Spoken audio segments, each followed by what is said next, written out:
But look, I'll tell you what.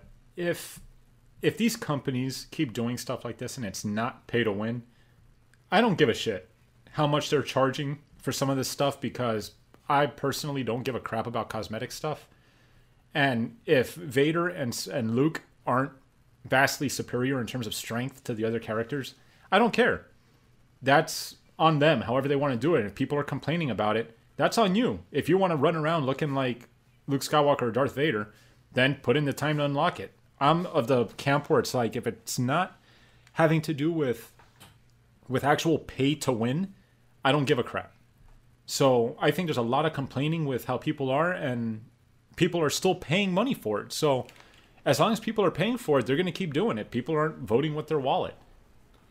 You're 100% right on that. But before we go there, I'm on PC Games and .com, and it does say it takes over $2,000 to unlock everything in Star Wars Battlefront 2. We're not talking about Old Republic. We're talking about Star Wars Battlefront 2. Look further into it. Look further into it and see what they're breaking down as what costs that much money. Like, what does it tell you? Because 60,000 credits or whatever, I doubt it's $2,000 to unlock Luke Skywalker and Darth Vader. And if you're unlocking everything... Loot crates. There are 3,111 loot crates, which you would earn through 4,528 hours of gameplay. But if you don't have the 6 solid months to spend in the game, then feel free to turn over a more financial route to success. Opening those 3,000 loot crates would need 248,880 crystals in Battlefront 2 in-game currency. If you purchase those crystals in $100 bundles, your total cost would be $2,100 plus whatever you spent on the game itself, obviously. Now, again, this is talking about Star Wars Battlefront 2, not just the Old Republic. Now, having said all of that, none of that crap that they're talking about is stuff that actually makes you play better. So why are you complaining? Well, the thing is, okay, I'm going to bring out a bad example. I mean, I agree with you 100% where if you don't like something, don't buy it. You guys know, I boycotted EA long ago. I boycotted EA after Mass Effect 3 because fuck them. But you're 100% right. And as long as people keep buying it, this is not going to go away.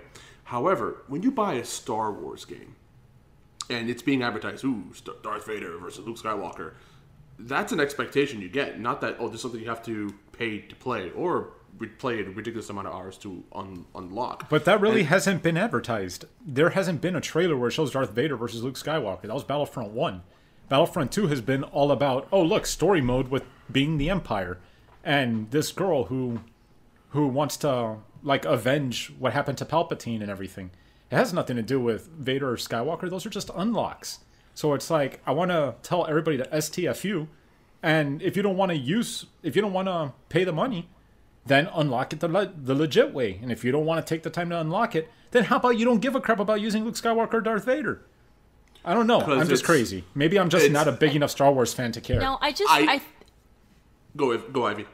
I think the concern runs deeper than that. It's not about this game individually, but what it represents for the gaming community as a whole, because this is just like a toe in the door holding the place for even more microtransactions and other things. They're basically withholding certain game content, which are these playable characters, until you, either pay them or play a ridiculous amount of hours that no one fucking has. I mean, unless you are, a little teenager with summer vacation, most of us don't have the kind of time to put into a game like that to be able to unlock it. So it's not feasible that way. I agree, and you bring up a good point, because why are you paying all this money for a game with a lot of its content locked? And again, like you said, a lot of it is locked in a way that it's very unfeasible and unrealistic, or you have to have no life to do. Unlike other games in the past, like the Smash Brothers that we all know and love, or GoldenEye, where yes, there are characters that are locked, but they are unlocked in a relatively easy or rapid manner. You just brought up a good point. If you're talking about GoldenEye and stuff like that, it very much wasn't easy unlocks. You had to beat the game, you had to do all kinds of certain shit so you can replay the game as Oddjob and do stuff like that. That's the same situation. You're talking about using Darth Vader or Luke Skywalker. Yeah, but I unlocked all that crap in one afternoon sitting. It's like if you wanted to wear the tuxedo in Metal Gear Solid, you had to beat the game like 4 times to get the tuxedo. Yeah, that required an unholy amount of time, and I agree with you. Having to play 40 hours to unlock Darth Vader and Luke Skywalker is kind of absurd, but still, it's not making the game any easier against other players, which is pay to win. And if you don't want to put in that time to unlock that, you still have Rey, you still have Boba Fett, you still have Han Solo, you still have Chewbacca, you still have all the other heroes. That's not content that's being locked away. Those are supposed to be... They're giving a bullshit excuse saying, oh, it's supposed to be like a trophy for putting in the time to unlock the characters. The sense of pride and accomplishment. Yeah, right. Yeah, oh my god. I lost my shit when I read that line, by the way. You know, you want to know sense of pride and accomplishment, and it cost me $0. I mentioned before, I play throughout the day, just whatever. I have Pokemon Go on my phone. I paid no money for that game, and I spent a lot of time unlocking Gyarados or Gyarados, whatever the hell you call that gigantic sea snake. I paid no money for that. It took me a couple of hours to do, but that was a sense of pride and accomplishment, and it cost me $0 to do it. Yeah, and that still costs you $0 too, but it takes a lot longer to do to get Darth Vader and Luke Skywalker. But I paid nothing. I paid nothing for the game. I paid nothing to do it. While yeah, but that's also with Battlefront, you're paying the freaking $80, and then aim assist and all this other bullcrap is locked, and you can only earn a certain amount of credits per day playing story mode. I mean, the game is basically corralling you to have to. But how is that different from all of the other ones that do that? Look at Overwatch. Yeah. Overwatch is pathetically the same thing with loot boxes and loot crates and all that bullshit. Yeah, but that's the thing. I don't play that shit. Like, I see past that bullshit, and I don't play it. But look at, it's like Activision. I had mentioned this to you on Discord the other day. Another cancer of the gaming industry. That when everyone's complaining about EA doing this right now. However, and then, I'm sorry, not however, but also Activision went out and started bashing EA for what they're doing now with Battlefront. But they're the ones that started all this crap with Call of Duty. They were making Call of Duty players pay $15 for 3 extra maps, or 4 extra maps for multiplayer. Not real extra content, just some maps. And people were paying the $15 because Call of Duty was so huge, and that's what began all this nonsense. Yeah, which is paying a bunch of money for like minimal content to no content. Exactly, which is bullshit. And it's and again, you hit the nail on the head with your opening argument. The consumer needs to stop paying for this shit. I mean, I remember the good old days. Crap, man. I one of my favorite games in the world when I was a teenager. I loved the Star Wars fantasy space flight simulators, X-Wing, TIE Fighter, X-Wing versus TIE Fighter, X-Wing Alliance, all that crap. And when they had the expansion packs, what you paid $12 for the expansion pack, and you get a new Starfighter, 2 new campaigns, which each campaign had like 8 missions each, plus all this other content, and it was basically like a mini game. It was like an extra game that just sat on the back of the other one. It wasn't just 4 maps or a costume skin or a new weapon. It was an actual game expansion pack. It expanded upon the game even more so, and like that makes more sense to pay for. But to pay $15 for 4 maps, or to pay freaking $15 to unlock aim assist in Battlefront, whatever, that's just freaking ridiculous. And people need to, if people want it to go away, they need to stop paying. But that's not going to happen. That ship has already sailed. The point is that people are currently taking a stand from it going any further. And, regardless of whether or not you agree that EA has the right to instill these microtransactions, the fact that we actually have the entire community fighting back, this is the first time that's actually happened. Look, to tell you the truth, the bigger problem isn't what's happening in Battlefront 2, because that's a multiplayer game with cosmetic bullshit. The bigger problem is Shadow of War, which is another EA game. Is it an EA game? No, it's a Warner Brothers game. Let me verify for you. But that game has microtransactions in it for a single player freaking game. What? Now yes, Shadow of War has microtransactions that, unless you grind your levels and grind a bunch of stuff to unlock the next orcs to progress the story, there's microtransactions to speed that up. That's a problem. What's going on in Battlefront isn't so much of a problem when you compare it to that, but are people going crazy about Lord of the Rings? No, because it's not fucking Star Wars. People are going crazy because this is Star Wars, and they're like, no, how dare you do this to me? I want my Yoda, and I want my Darth Vader, and I want them humping each other with lightsabers. That's why everyone's going crazy right now. It's not actually. Well, I'll be honest. I would pay to see Yoda hump Darth Vader with a lightsaber. I think most people would. Okay, Microtransaction. And it got to the Oh, point God, where they even this got, is Daddy Disney involved with the whole like controversy of, oh, this is child gambling. You guys heard Actually, you saw that in Asia, it's banned completely because of the loot boxes, and in some Eastern European countries, including I believe in Belgium, it's under investigation for that. And by the way, yes, David, you're correct. Shadow War is Warner Brothers and developers Monolith Productions. Yes.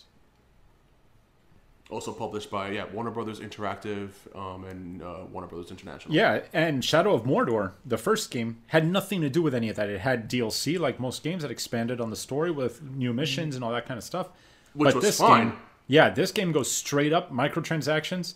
We're going to lock certain content until you put in a bunch of hours or you pay us to speed it up. Now that's bullshit. Yeah, which again, I don't buy into that. Neither do were I. very nice. What was it? A few years ago, you bought me Shadow Mordor or whatever, and I enjoyed it to its fullest, whatever. But the second I saw the sequel come out and that was going to be the show, I was like, yeah, okay. I was super hyped. I was super hyped for Shadow of War because I loved Mordor. That game was fucking fantastic. And then I find out all this stuff about Shadow of War, and I'm like, no, forget it. I'm not going to buy that game if it's going to be like that. They can go screw themselves. Forget about it. Is that what's going to happen now with the other Warner Brothers games? Are they going to do that with Batman? Is NetherRealm going to do that with Mortal Kombat and Injustice? Which this is going to what Ivy's point was, like what does this mean for the future of gaming? And that's what I'm concerned about, and I think that's what a lot of other gamers are concerned about. Like, is every developer, every country going to start going on this model to earn more money? Are we not going to have a game anymore that we could just, here's my $50, $60, $80, whatever, give me this game, like The Witcher, give me this game, and that's it. I don't need to pay extra money or do whatever. It's a double-edged sword, because as long as people want to keep gaming the system by buying used games, trading in used games, and doing all that kind of stuff, developers are going to do whatever they can to get as much money as they can. Gaming the system, my ass. You barely get like $10 when you try to turn in no, your fucking but game. God, that's not us. You got ass into it. That's not us. That's GameStop. Those are those companies that are gaming the system, that are ripping off other people. We're trying to get games for cheaper, so we're going to trade in what we can to get a discount on the games. The companies that are doing all of this stuff are the ones that are fucking the developers. And as long as that's going to keep happening, that's what I mean by gaming the system, then developers are going to say, you know what, we're going to do whatever we can to keep getting money out of it. If developers were smart, they would say, you know what, from now on, what we're going to do is we're going to offer all digital versions of games at a 30% discount. Something like that to offset the margins of trade-ins. So people can't trade games in anymore, and they're going to buy things cheaper right off the bat because it's digital, and it's going to save them money because they don't have to go through production costs. So it's like, what the hell? There's greed involved also. So there's a lot of problems that can't be fixed by just solving one part of the equation. There's too much that's broken, which leads me into health insurance and healthcare. What's wrong with that hold on a shit? second. Let me stop you with this. Now, I'm looking at the camera, and like Ivy, David, and myself, we've been talking about this very passionately, and Danny's been very quiet. I know the look on his face right now. He has been mulling this over, and he has this huge. He's stroking his beard. He has this very eloquent, multisyllabic retort to everything we're saying. And Danny, enthrall us with your acumen. That game sucks. There you have it, folks. Danny has spoken. You basically set him up for that, Well, that about wraps it up. End on that. No, okay. In all seriousness, What's the hype? No one gives a shit. You've been pretty quiet, man. Let's hear your thoughts and opinion on this, man. Honestly, I don't care about the game, but I did play the beta, and I really didn't like that they were including all that microtransaction nonsense. I mean, would I have paid any money for any of that stuff? No. I mean, screw that. But that's pretty much it. I don't really care for the game. And it really kind of stinks because as myself, I'm a huge Star Wars fan, or was. I mean, I'm kind of ever since Disney bought it, I feel it dying. The love. What are you talking about? Disney doing a great job. What? Disney doing a great job. What are you talking about? Do a great job doing what? With the movies. What? With the new movies. The new movies. No, I don't like the new movies. I know. That's what I'm saying. They're doing a great job, Adrian. Oh, What are you you're talking being about? sarcastic. Ah. I like the new movies. Yeah, so, well, I haven't seen the. Well, obviously, I haven't seen the new one. Rogue One was trash, but Rogue One was horrible. Let's not talk about Rogue this is One. the movie we do not speak of. We are Yeah, getting way off track here. Yeah, but again, like, I was a huge Star Wars fan to the point where, and Danny, I don't know if you were there for that, but my first words to Monica, okay, were, "Do you like Star Wars?" Okay, that's how Star Wars. Yes, facepalm. Yes, it is facepalm worthy. But that's how Star Wars I was, and I still am. I love Star, and I am not at least a bit interested in this game and purchasing it, even though I have a mountain of Star Wars games collected here, in my place because of what EA is doing to it. That's how much I loathe what they're doing. Question: is Battlefront 2 the game where there's like an arcade mode that you can earn crystals, but then they have like a cap?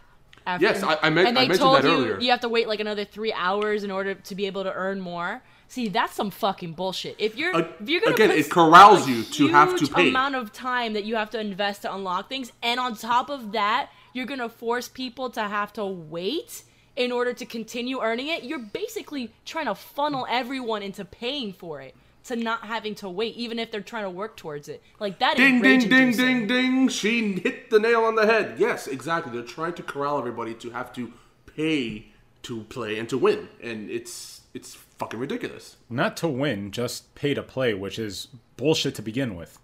But it's not pay to win.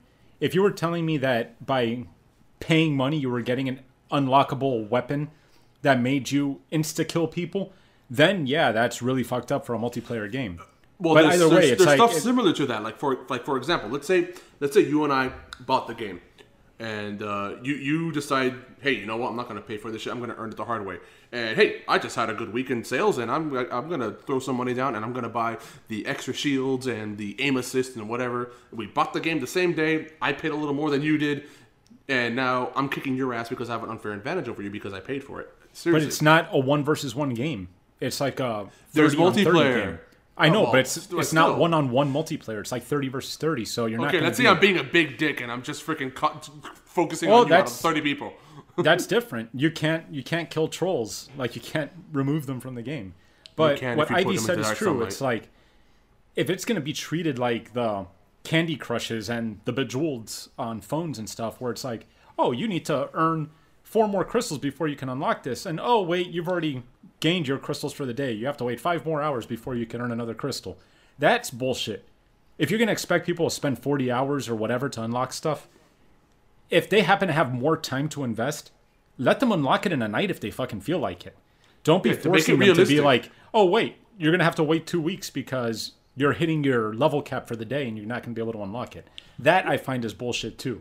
Yeah, it disincentivizes. And it goes to another topic. Like, people's like, oh, but mobile games like Candy Crush, Bejeweled, whatever, has that, nobody complains. But see, nobody pays for those games. Are free, right? So yeah, I can those understand. Are free to play. But when you're paying money and it's not cheap, Battlefront 2, how much is it? $60, $80? How much is it? It depends. There's a $79.99 edition that comes with like all the shit in it, I think. But it's not all the shit because you still have to do all this other crap. Some of the shit. Okay, yeah, look, exactly. The Star Wars Battlefront 2 Elite Trooper Deluxe Edition turns your troopers into the ultimate opponents. Every trooper class officer, assault, heavy, and specialist is upgraded, delivering superior firepower, deadly weapon modifications, and epic combat abilities. You see, that part I didn't know. If there is pay to win, like you're actually getting abilities that make you stronger in battle and do all of that. To me. Yeah, that does sound like it. Then that's complete horseshit. That should not be the case. If you're going to be making people spend money for loot boxes and all this kind of stuff, it should be purely cosmetic. It cannot be true pay to win.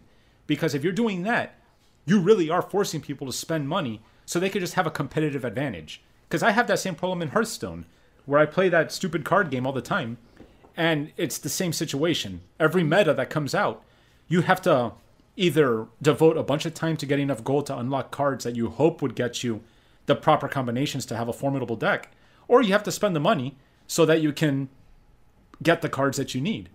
And that happens every 2 or 3 months when they release a new expansion. And that's Activision Blizzard. So it's like they're all doing it, but like Adrian was saying, that's a free-to-play game. You don't have to spend the money, but you are going to get your ass kicked until you do. Exactly. It almost sounds like you've kind of changed your opinion on this podcast a bit. No, not at all. I still feel like pay to win is bullshit, but if it's pay for cosmetics, I don't have a problem with it. Yeah, cosmetics is fine. He just learned the fact that Battlefront 2 is pay to win because you can pay to have these characters that have modifications and stuff. I thought the whole argument was purely about Luke Skywalker and Darth Vader, which to me, those are cosmetic. They're not any stronger than the other characters as far as I know. Everyone could be saying, you're wrong, you're full of shit. But if that's truly the case... No, there's modifications, again, like aim assist, stronger shields, faster reload times, whatever, which, if all you're of that competitive, that makes a difference. Yeah, that makes somebody better than somebody else. That I find complete hogwash. Hogwarts? Hogwash. Boulder Dash.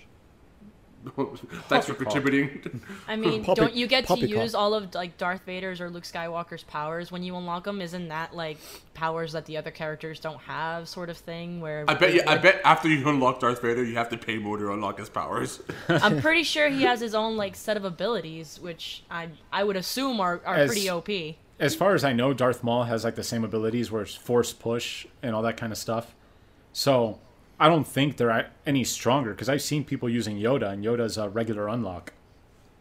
And if Yoda's not one of the strongest, then how's Luke Skywalker or anybody else going to be stronger too? Well, if you're going on legacy, Luke Skywalker does become stronger than Yoda. So yeah, eventually.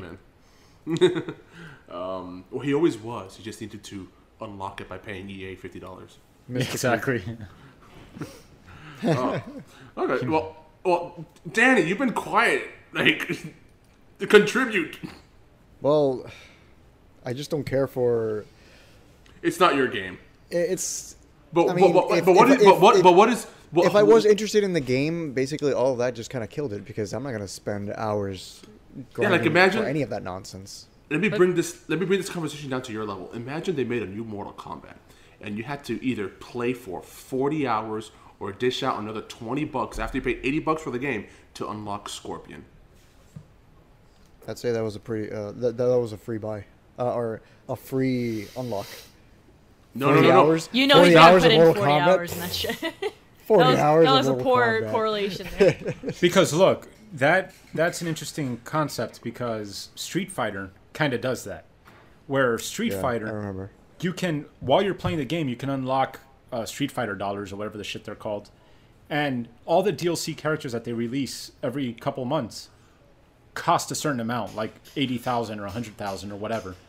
And if you've been playing enough, you can unlock the DLC characters with your in-game currency. You don't have to buy them like you would normal DLC. So for a fighting game, when they release DLC like that and the characters have associated in-game currency costs, that's pretty cool. You can play the game and unlock them yourself. So I think it's a little bit different, like Smash Brothers, the way they did it, when you wanted to unlock all the rest of the characters. Remember, you had to play the game a shit ton to unlock everybody.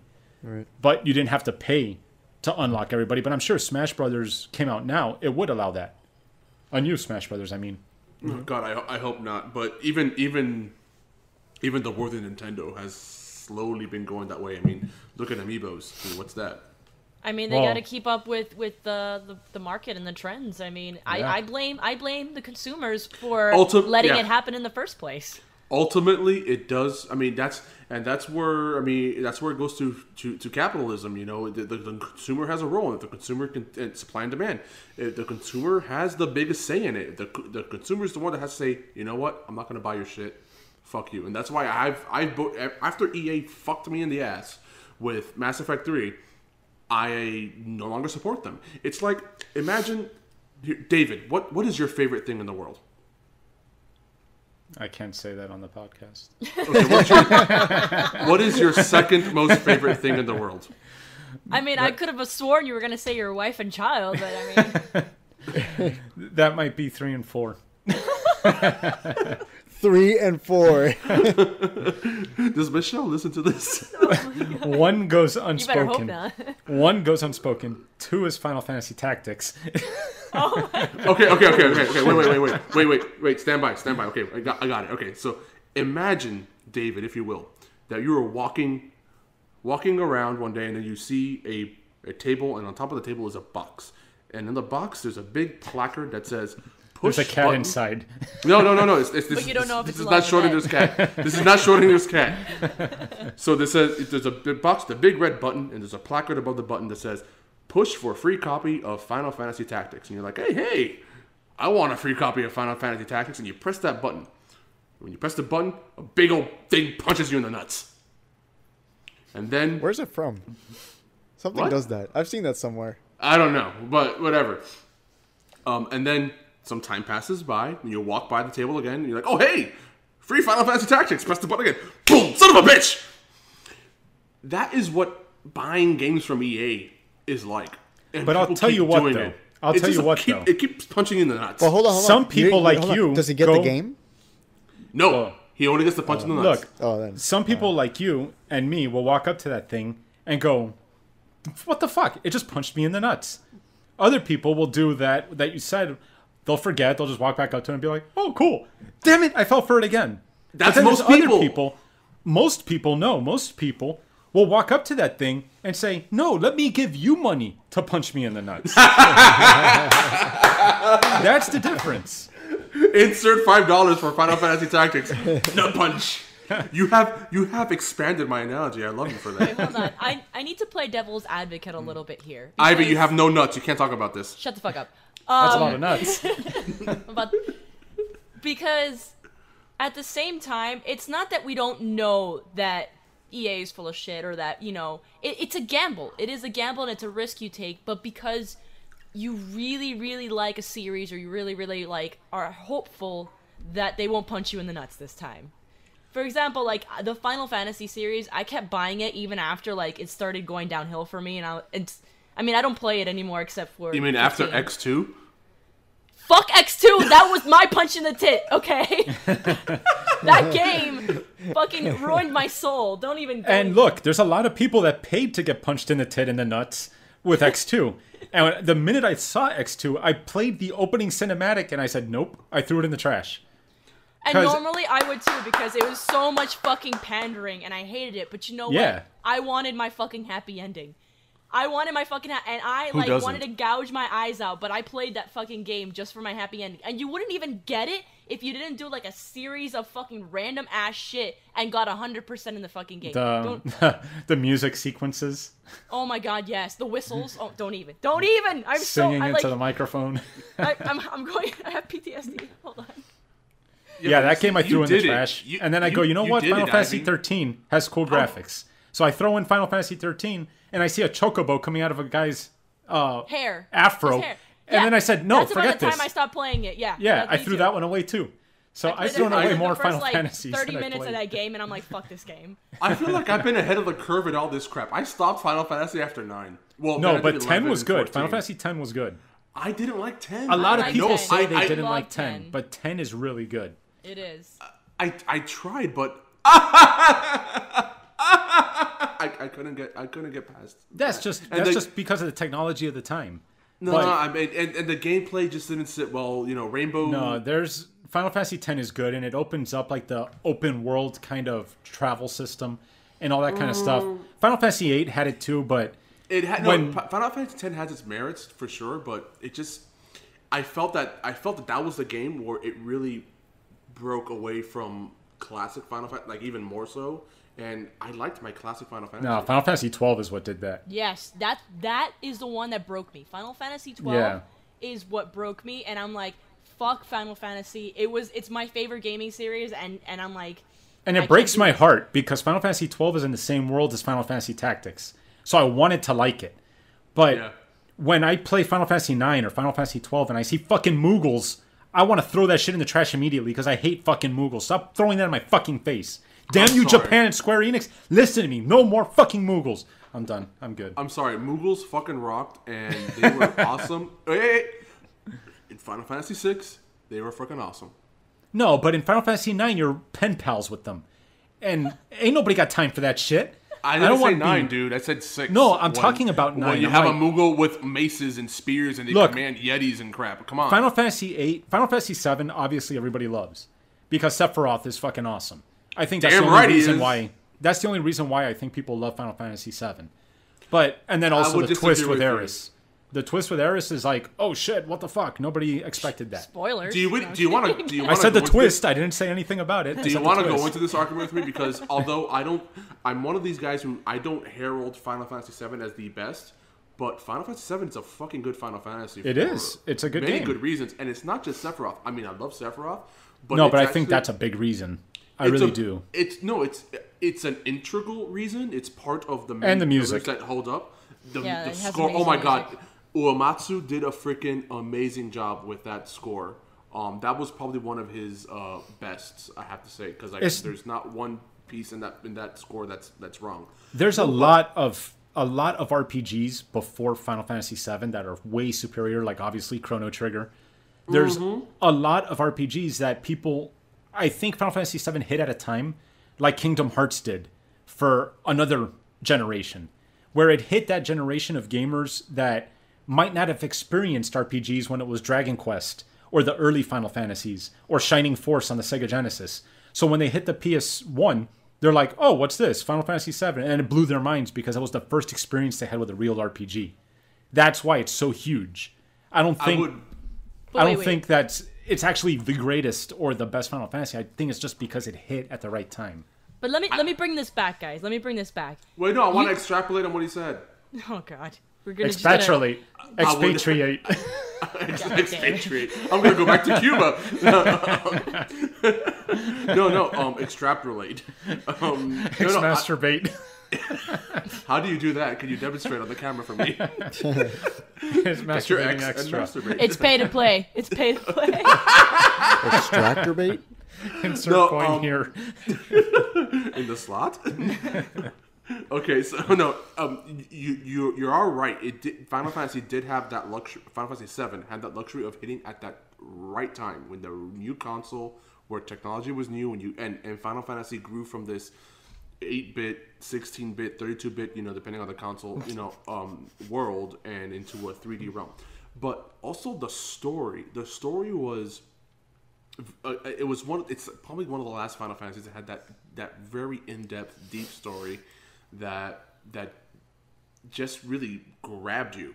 I mean, it wasn't just Cloud versus Sephiroth. I mean, Cloud has his identity crisis. Is he? I don't know. Cloud? Is I he a think clone? that's you. I think that's you being heavy duty into narrative, because I guess I'm very hardcore about that. most younger people that played that at the time, all of that shit flew right over their head. For them, it was Cloud versus Sephiroth, the twist with Eris, and it's like, I've got to get to the end and I got to beat this guy up. I don't think a lot of people understood the whole Geneva thing or whatever the crap that was called. I did, Genova. motherfucker. I love Genova. my stories. Yeah, no. But I am saying most people probably that went over their heads. Yeah, and you know what? You might be right, but as for myself, and it sounds like as for Ivy as well, people who have been playing Final Fantasy since pretty much the get-go and knows that Final Fantasy, the get-go, where you could save. We'll save you. 15%. No, legal issues or more. legal stuff. Danny's like shaking his head. No, but like we know that Final Fantasy is one of those series that runs way deep, and so we look for it and we see it when it's a little bit subtle, but we see it and we make the connections. But no, David, I think you make a good point. Yeah, I'm sure a lot of people, at least at the first playthrough, the first time, that all that stuff that Ivy and I and people like us would catch on probably flew over their heads. But yeah.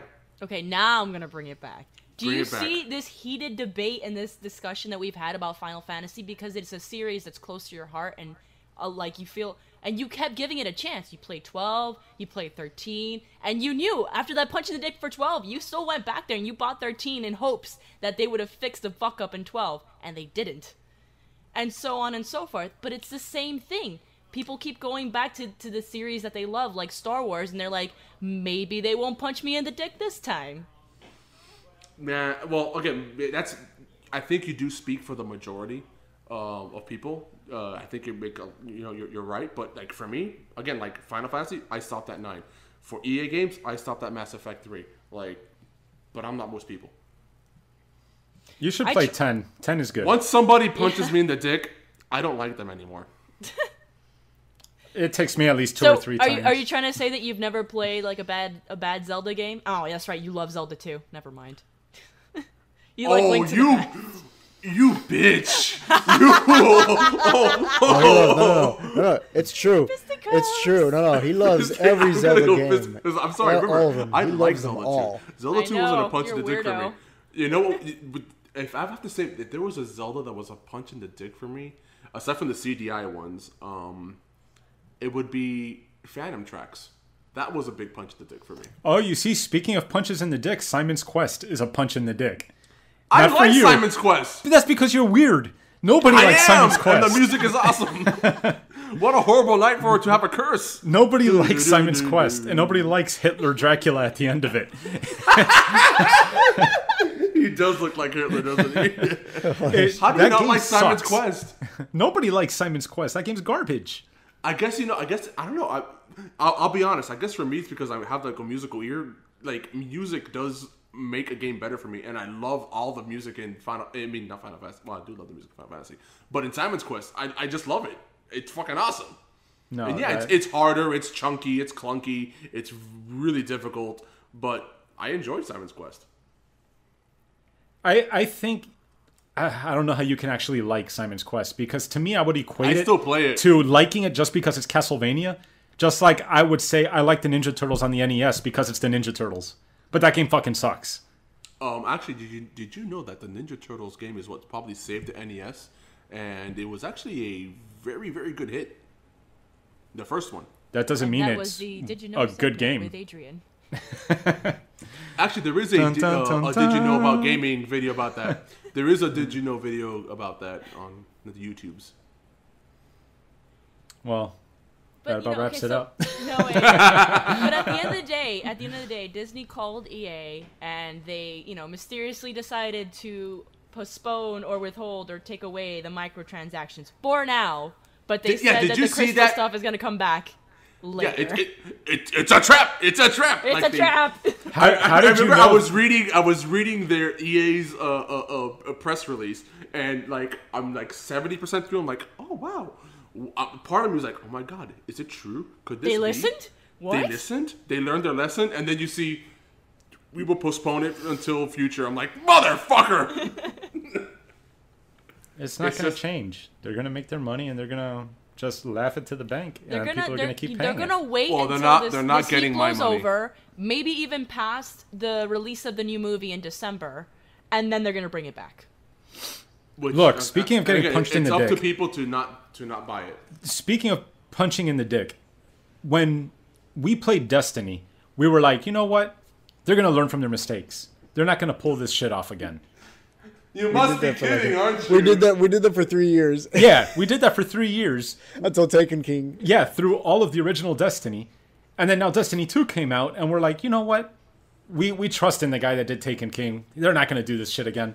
They're fucking doing that shit again. They're doing that shit again. You look at the Curse of Osiris, the first DLC that they're showing off, and they're already like, oh, well, there's not going to be a new raid, but we're going to refresh the current raid, and blah, blah, blah, blah, blah. And it's like, you fucking fucker or fucking fucks.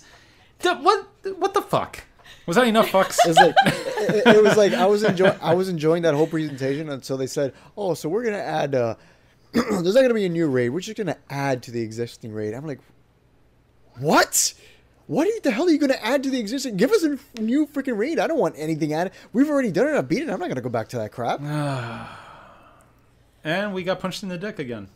And we got dick punch. I mean, so the only, you want to say again about how you boycott things that punch you in the dick? Hold on. You're all guilty of it. Everyone is, because you have expectations and hopes that the thing that you love. That's how they get you. Yeah. Oh, look, God. we now have 3 Firefly alumni in Destiny when the Curse of Osiris releases. Because Morena Baccarina or whatever is playing Osiris's ghost. Oh, really? Yeah. Captain Mal's chick.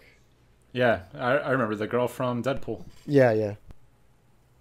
I mean, in the end, microtransactions are not going to go away, but it needs to be relegated to just cosmetic things, like you said, David. That needs to be put in its place. Yeah, just cosmetic things. If you want to buy a new skin for your character, whatever. Nothing that actually affects gameplay. That's where microtransactions need to stay. Agreed. And when you pay if 80 it's bucks not for gonna... games, it should be pretty much all unlocked. If there's any maps, it should be earned by reasonable grinding. But on the flip side, how about being totally forthcoming and saying, hey, our game is pay to win? If you're upfront and you're honest about it, I can't imagine people getting pissed off about it. If you come and say, our game is pay to win. It's not financially lucrative. They have to deceive you. Exactly. That's the problem. The deception is the problem. It's deceit.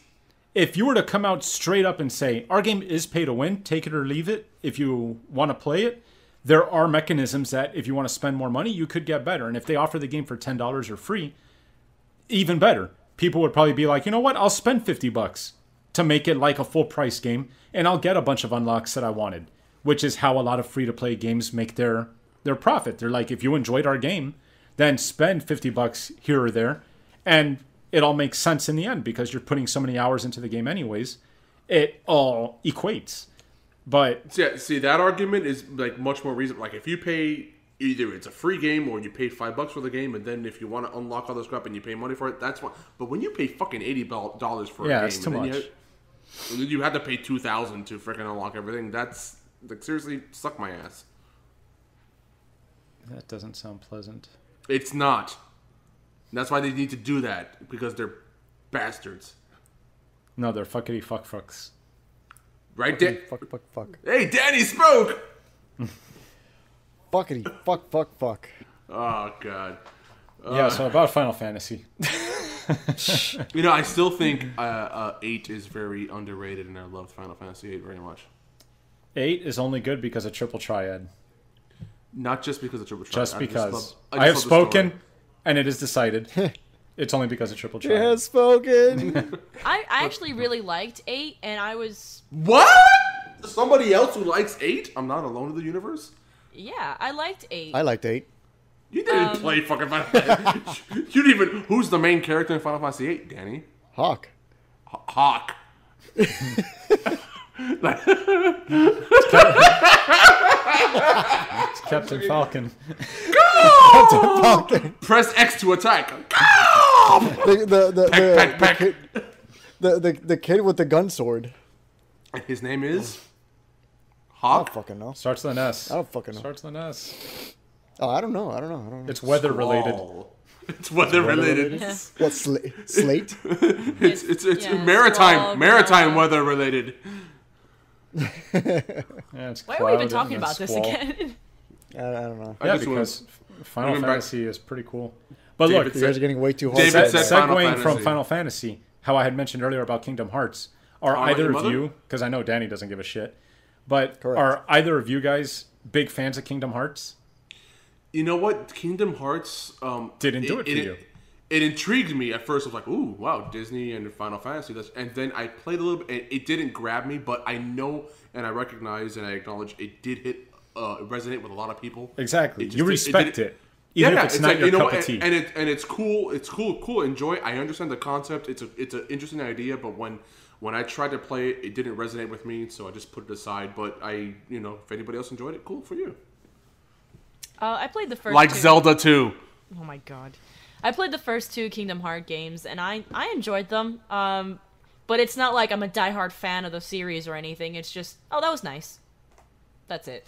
Yeah, it wasn't impactful. It wasn't like a Chrono Trigger or like a Final Fantasy 4 or 6. Because they were capitalizing on basically your nostalgia and your Exactly. recognition of all of these other characters, but they didn't actually build anything meaningful itself. You know, it was kind of relying on your The brand. name Yeah. recognition. Yeah, exactly. And it almost, in some cases, it almost felt like the characters they tried to throw in from Final Fantasy were almost polar opposites of the character you left off with. Like Squall, for example, it felt like they brought in Squall from disc 1 and not from the end of the game. Because that's the interesting thing about Final Fantasy VIII. It's that Squall's huge story arc. That's pretty. I don't know, but it just take me to Halloween Town again, and let me stay there. When it comes to Zelda and Final Fantasy, I am totally hardcore. And yet, I still think Chrono Trigger is probably the single greatest straight RPG of all time. Oh, dude, 100%, man. Chrono Trigger is perfection. Did you play Legend of the Dragoon by any chance? I did. Of course, yeah. But Chrono Trigger has that beat, like, easily. Like, really easily. Yeah, Chrono Trigger is like the pinnacle, and nothing has gotten there yet. It's hard for people to play Chrono Trigger now and truly appreciate all the things that it did, because Chrono Trigger was released at a time where everything was turn-based RPGs. This allowed action RPG. It had stealth segments where you never saw stealth really in those days. There were so many parts. There was time travel and stuff that affected the timeline. Things that were just what the fuck? A myriad of multiple endings. Yeah, multiple endings and everything. Optional Secret characters. endings. Yeah, optional characters. All that kind of stuff. The only thing that I could really compare to Chrono Trigger on a level of greatness, I feel like, is Suikoden 2. Suikoden 2 is like neck and neck with Chrono Trigger. Because, especially if you played 1 and 2, Suikoden 1 and then you played 2, holy hell, those two games fall line in line with perfection. And it's... Oh god, don't even get me started. Don't get me started. I see, you're going hardcore now. It's like I'm watching myself talk about Zelda. It's great. If you haven't played those two games on the PS1, you should. Those two games are freaking fantastic. Yeah, I played Chrono Trigger. I haven't played the other one. Have you beaten Chrono Trigger? Games? I'm sorry? Have you beaten Chrono Trigger? No. Which is why I'm not as hardcore. I'm not as hardcore as you guys are about it. Okay, hold on a second. Motion to remove Ivy from all hardcore casual related things. Fuck you. No, I was okay, super so into your it. I homework don't is- even remember why I stopped playing it, but I was super Yeah. into it. I just never finished it. Yeah, do yourself a favor and try to beat it, and just remember that there's multiple endings, more satisfying, less satisfying ones. I mean, how many endings did Chrono Trigger have? It had a lot. I think, Ivy, it's For a game of because its time. we just found a character flaw of yours. You're a quitter. I think that's the truth. You just didn't want to beat it. You're a quitter. Fuck off. I'm a completionist, motherfucker. Obviously not. You didn't beat Chrono Trigger. Your homework tonight is to beat Final Fantasy Tactics and Oh my Chrono god. Trigger. I didn't quit on At that the game. same I've time. never played that game. How can I quit on a game I never even played? Well, you quit by not even starting it. I was just going to say that. But I seriously, like, I can't imagine somebody starting Chrono Trigger and not finishing it, because every time I've ever picked up, like, or turned on the ROM to start it, I saw that thing to completion. Cause That game it's is so good. It's just a freaking good game. Like that, like you said, it's. I don't think you can get as perfect as a game. I mean, well, maybe there's different genre. Like Super Metroid is a perfect side-scrolling shooter game. But as far as a action RPG, I don't think you could top Chrono Trigger. And like I said, action RPG. That didn't exist back then. There was nothing really like it at the time. Yeah, exactly. And the thing is, technically, like, maybe even Did you ever play the Dragon Quest or Dragon Warrior? Any of that? I played Dragon Quest, not Dragon Warrior. Well, Dragon Warrior is Dragon Quest. Dragon Quest is in Japan. Dragon Warrior here. But Oh, I didn't know that. yeah, so a lot of people haven't played those, and those are super antiquated because they started on the NES. And that's just that's going super hardcore into RPG territory because a lot of people haven't played those games. And Dragon Quest 4 is kind of like the holy grail of the Dragon Quests. It's good. It's hard to play that nowadays because it doesn't really hold up in terms of gameplay style, but it also holds a lot of stuff that weren't even on people's radars at the time. We're talking an NES game where you have a chapter. It's an NES game? Yeah, it's NES. And we're talking a chapter where you play the shopkeep. Like, you're the shopkeep watching adventurers come into your store and you're selling them goods. Are you serious? Yeah, there's a chapter about that, and then it's about you doing stuff after that. It's like those kinds of things where the true creativity of game making was coming out, where you're like, whoa, this is stuff that most people don't even think of. That's actually pretty interesting. I'm here like, crap. I'm gonna go ahead and see if I have that ROM in my file to put it on after we're done with this. Look it up. Just Dragon Warrior 4 or Dragon Quest 4 if you want to play it in Japanese. Because I gotta brush up on my hiragana and katakana. Height Solus. I'm sure those games in hiragana, katakana, or kanji. On the NES was probably in NES was probably hiragana and katakana. Yeah, I might be able to understand it then a little bit. It's actually harder to understand without kanji because you've got long runs of just characters where you don't know what the breaks are. But I could still phonetically put it out and put together kanji. I never understood the symbols. Ko, ni, chi, ha. Yes, I could read that. Ha. I could read that. Yes, Why doesn't this make they sense? They use the hiragana for ha. Yeah. Like Kamehameha? No, it's not like Kamehameha. Because then they would say Kamehameha. We're getting too hardcore into crap. Now we're talking about hardcore Japanese. Danny, what do you think about that? You guys are fucking nerds. It's the podcast for the working class geek who's too casually hardcore. Yeah, we're your only friends. David, you weren't here when we were talking about favorite game genres, so why don't you tell us some of yours? Obviously, tactics, for fuck's sake, we know. Yeah. Speaking of, you guys like really frustrated me talking about Resident Evil and talking about all kinds of stuff where I was like, you fuckers, talking about shit where I was like, ah. Do you want to talk about Resident Evil? No, but like Ivy said in that last podcast, survival horror is one of my favorite genres. Action platformers are a big favorite genre of mine. Final Fantasy Tactics is just a happy place for me that I wasn't expecting when I played it, so it hits like a good note. But yeah, action platformers are probably one of my favorites. Like Crash Bandicoot, I loved that shit when it came out. Super Mario's, like all of those, until it went 3D. Despite what a lot of people think, I really can't stand Mario 64. People love it. I can't deal with it. You're not alone. I actually don't like it either. Yeah, I like the 2D Marios. Since it went to Sunshine Galaxy, Odyssey, all this bullshit, I'm like, I really can't deal with that. That's not Mario to me. Wait, so you like action platformers? Yet, I mean, one of the at least for when we were younger, the king and pinnacle of action platformers was Super Metroid. I never ever heard you talk about Super Metroid isn't an action platformer. That's a platformer. No, it's not. It's the thing is, Metroid is a genre of its own with Castlevania. That's why they call it Metroidvania. True. I feel like Castlevania nailed it with Symphony of the Night. More so than Metroid ever did. So I never really was a fan of Metroid because I felt like it was too many screens like Zelda is. Where it's like going room to room to room, find the shit that you need, go back to the other room.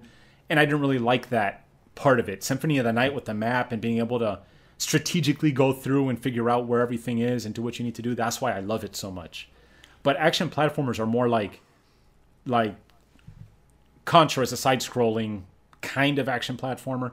Ninja Gaiden is an action platformer. Oh god, Ninja Gaiden 2. Shinobi on the Sega. Sonic. Super Mario Brothers, just side-scrolling platformers. I was playing Super Meat Boy the other day. Just all of those kinds of games, I really enjoy them. And like I said, Crash Bandicoot on the PS1 was just one of those that I played all three of them, and I just really, really dug them. That's probably got to be one of my favorite genres. A lot of fun. Yeah. Castlevania, another one. Wasn't Crash Bandicoot kind of like Mario 64? Wasn't it a third-person? No, not like Mario 64 because Crash Bandicoot was 3D, but in a 2D world. So you're either going from like the back to the front of the camera where it's just like a straight line, or you're going left to right. It's never like in a 3D space where you're running around and doing stuff like that. Yeah. Because Mario 64, to tell you the truth, I feel like that was a gimmick that they just wanted to showcase the stupid analog stick on the N64 control. Like, look at the range of motion you have with the stupid little stick. And that's why they did it. I don't know if it really... If there was anything beyond that. Yeah, that game, a lot of people love that game, but it never resonated with me. Me neither. I mean, like, that's not Mario to me. Super Mario 3 is Mario to me. Mario 3? Yeah. Hell yeah. Super Mario World is good too. Did you guys ever play the Parasite Eve games? Sure. Yeah. I haven't. No, there's survival horror games for. Yeah, it's RPG survival horror. Yeah. Is it? I mean, my favorite survival horror will still be the original Resident Evil, or how to say the GameCube reboot of it. But it was, how would you link that to? If we're going survival horror, did you play Dino Crisis? No. Yes. Why is everybody giggling? I Yes. have not played that. No, Dino Crisis is Resident Evil when Jurassic Park came out. So they took Resident Evil and they basically reskinned it with dinosaurs. Actually, you know what? I think when I bought Chrono Trigger, I bought it in like a 2-pack and it had Dino Crisis, I think, as the other one. It's a PS1 game? It's a PS1 game, yeah. And the last boss is a T-Rex. I need It's to look fucking this awesome. up. I just remember running away from a dinosaur. I'm like, what am I doing? What am I doing right now? What That am I doing with my life? What am I doing with my life? that era after Resident Evil just had games like Parasite Eve and Dino Crisis, and it was a lot of fun. And then on the Dreamcast, Blue Stinger, I think it was called. A lot of survival horror games were coming out around the same time. It was a lot of fun. I remember enjoying, at least remember, because I'm a Nintendo fanboy. What was it? Eternal Darkness. That was a fun. Oh man, for the GameCube, that was so Yeah. good. Survival horror, but also psychological horror game. Yeah. David, you played it? Yeah. Did that I remember the first time I was playing that thing and like it started messing with the volume in my TV and I was like, wait, what? That was unexpectedly good for the GameCube. Because it wasn't the kind of game you expected on the GameCube. Yes. I was expecting stuff more like the Mario games and shit like that for GameCube, but that game was like out of nowhere. I kind of feel like it would have been bigger on a different platform, but I think didn't Nintendo publish it? Hold on a second. Let me see if I could. Because wasn't that from Rare? Wasn't Eternal Darkness? It's been so long since I've even done anything with that game. But Yeah, I don't remember. But that's one of those that kind of went under the radar. It was published by because- Nintendo. Yeah, so... It was developed by Silicon Knights. Oh, Silicon Knights, that's right. Yeah, but published by Nintendo of Europe. I mean, that's one of those things where it's like, oh my god. Open the door. That's my girlfriend texting me. Tell her to go away, we're podcasting. Okay, everybody, let's just hold right now while Adrian texts. No, I just turned the ringtone down and everything. Get back to the podcast, I can't breathe. Oh god, I'm gonna listen to that when we're done. No, but yeah, that Eternal Darkness was one of those games that was kind of like, man, Nintendo, why don't you do more of this? Because I think that's one of the things, Nintendo's like, oh, it's a kiddie game, family, but it needs to shell out. I mean, Eternal Darkness did pretty well. I heard about it through popular word of mouth, and I love that game, and I really wish Nintendo would give me more of that type of stuff. Yeah. Yeah, well, that game came out in like 2002, and they haven't done anything remotely close to that since. They tried with the Wii. There was that zombie survival one, and what was the Zombie U or whatever? There was Zombie U. Yes, you're right. And then what was that other one about the It was like a first-person shooter and slasher. Like you had a katana and you had a gun. And wasn't that Zero something or? They've tried, but they haven't hit the mark.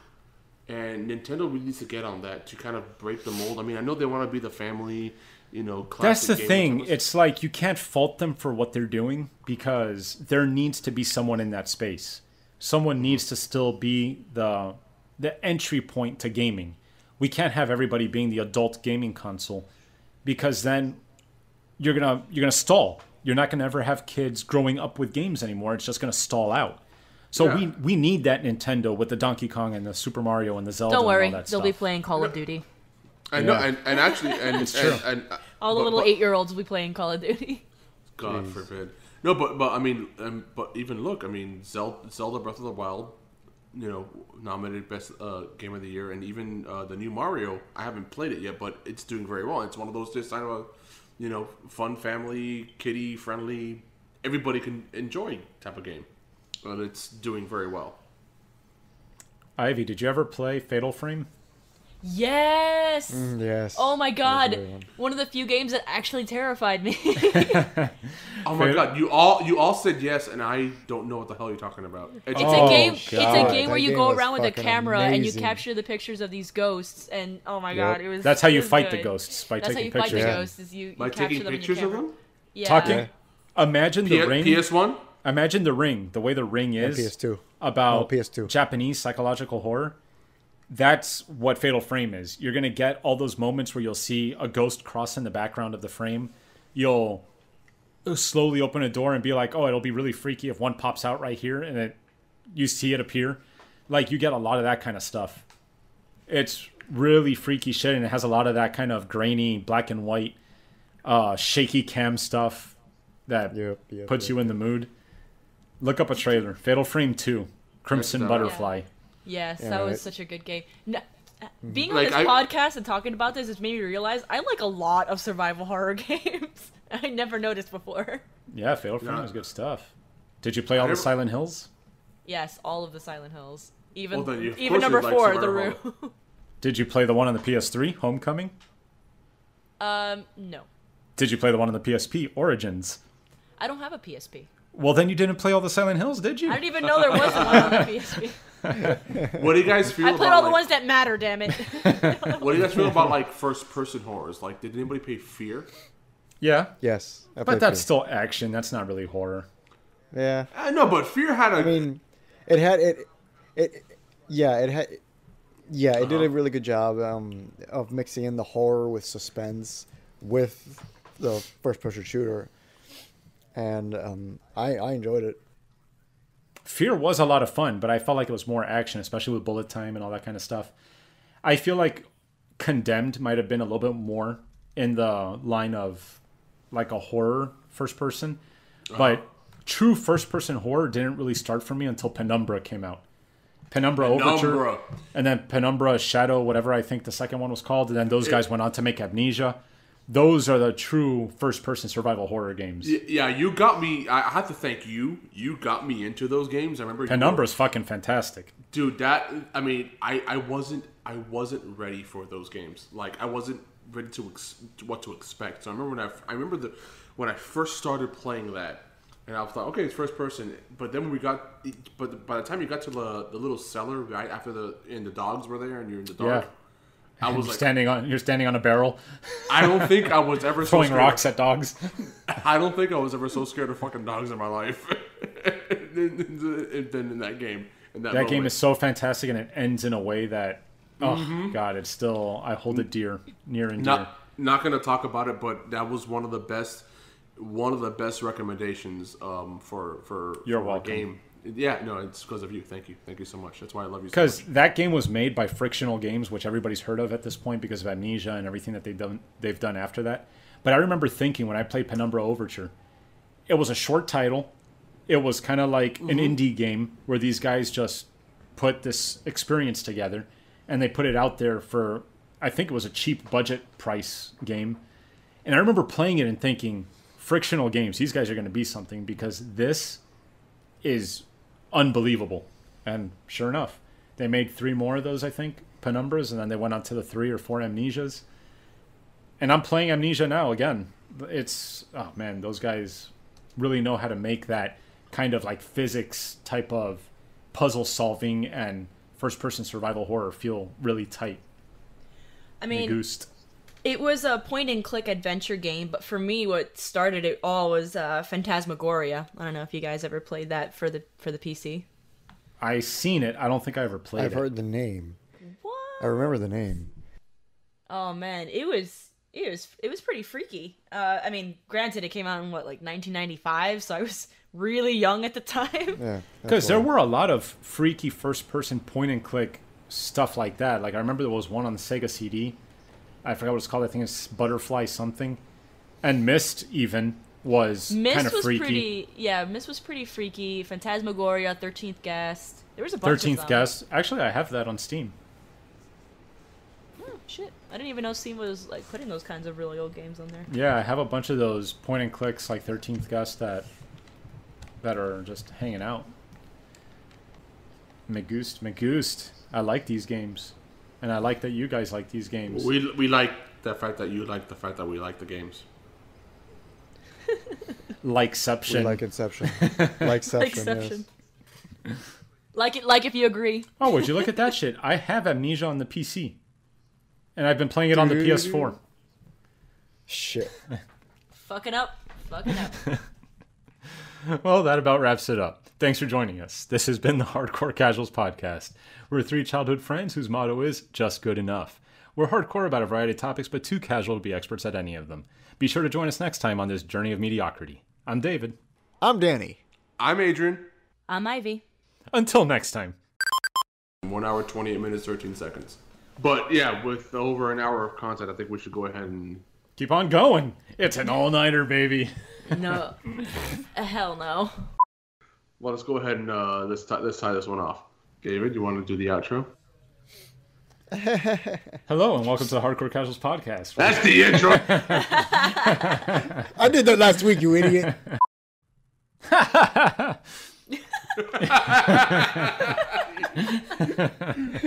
You fucker. Well, that about wraps it up. Thanks for joining us. This has been the Hardcore Casuals Podcast. We're three... It's Yes. behind you! Well, that about wraps it up.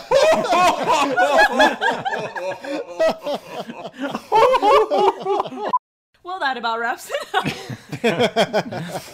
You lose. Good day, sir. I said good day. Hold on. I'm not done holding my sides. Be sure to join us next time on this journey of mediocrity. I'm David. What a story, David. Say your fucking names! I'm Danny. I'm Adrian. And I'm Ivy. Do you want to try that again? Yep. What's a Myvy? Yep, no, sorry. I was like shifting in my chair as I said that. I'm Ivy. I'm Adrian. I'm David. Earth. Fire! Wind. Water. Kneel before God! Kneel before cod. The bacalao. Oh God, I love you all so much. It's not just the booze talking, but it's the booze talking. Be sure to join us next time on this journey of mediocrity. I'm David. I'm Adrian. I'm flaccid. How am I supposed to follow up that? Oh, your penis are belong Dry. to us. I have a golden monkey. I'm going to stroke it. Your arms are broke. I knew it! I'm surrounded by assholes.